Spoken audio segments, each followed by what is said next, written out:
Mbio za Mwenge wa Uhuru zinafika kilele chake tarehe 14 Oktoba mwaka 2025 mkoani Mbeya,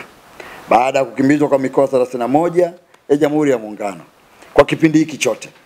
Mwenge wa Uhuru umeendelea kuhamasisha amani, umoja, upendo na mshikamano wa taifa,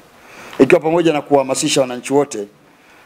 ulikopita kushiriki katika shughuli za maendeleo ya kiuchumi na kijamii katika maeneo yao. Ujumbe wa mbio za Mwenge wa Uhuru mwaka huu ulihusu uchaguzi wa mwaka 2025 chini ya kauli mbiu jitokeze kushiriki uchaguzi mkuu wa mwaka 2025 kwa amani na utulivu. Ujumbe huu uliambatana na ujumbe wa kudumu uliohusisha mapambano dhidi ya rushwa, VVU, ukimwi, malaria, dawa za kulevya na usitizaji wa jamii kuzingatia lishe bora kwa afya imara. Katika sherehe hizi za maadhimisho ya kilele cha mbio za Mwenge wa Uhuru na kumbukizi ya kitaifa ya miaka 26 ya baba wa taifa na wiki ya vijana kitaifa, atakuwa ni Mheshimiwa Dr. Samia Suluhu Hassan, Rais wa Jamhuri ya Muungano wa Tanzania. Shughuli hii itafanyika kuanzia saa 12:15 asubuhi na itaanza kwa misa maalum ya kitaifa ya kumwombea baba wa taifa itakayofanyika katika kanisa Katoliki parokia ya Mwanjelwa, Jimbo Kuu Mbeya, na kufuatiwa na maadhimisho ya kilele cha mbio za Mwenge wa Uhuru ambao utafanyika katika uwanja wa CCM Sokoine jijini Mbeya.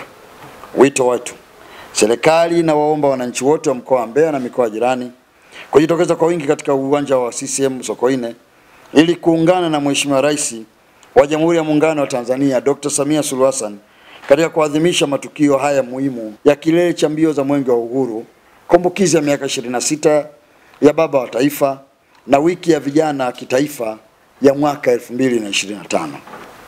Katika kipindi cha miaka 31, jumla ya miradi 43,027 yenye thamani ya shilingi za Tanzania trilioni 39.4 imekiwa juu la msingi na kuzinduliwa na Mwenge wa Uhuru. Kwa mwaka 2025, Mwenge wa Uhuru utaendelea kuhimiza shughuli za maendeleo kwa kukagua na kuzindua miradi mbalimbali ya maendeleo nchini, sambamba na kuelimisha wananchi kupambana na maradhi yanayotishia ustawi wa watu wetu kama vile VVU, ukimwi na malaria, na itaendelea kuhamasisha wananchi kupambana na matumizi mabaya ya madawa kulevya, adui rushwa na uzingatiaji wa lishe bora kwa afya imara. Aidha, wananchi wanaendelea kuhimizwa kushiriki uchaguzi mkuu wa mwaka 2025 kwa amani na utulivu, ikiwa pamoja na kurahibisha falsafa ya Mwenge wa Uhuru kwa vitendo na kuifanya kuwa endelevu kwa vizazi vijavyo na kwa maslahi mapana ya Watanzania, wa Afrika na watu wote duniani.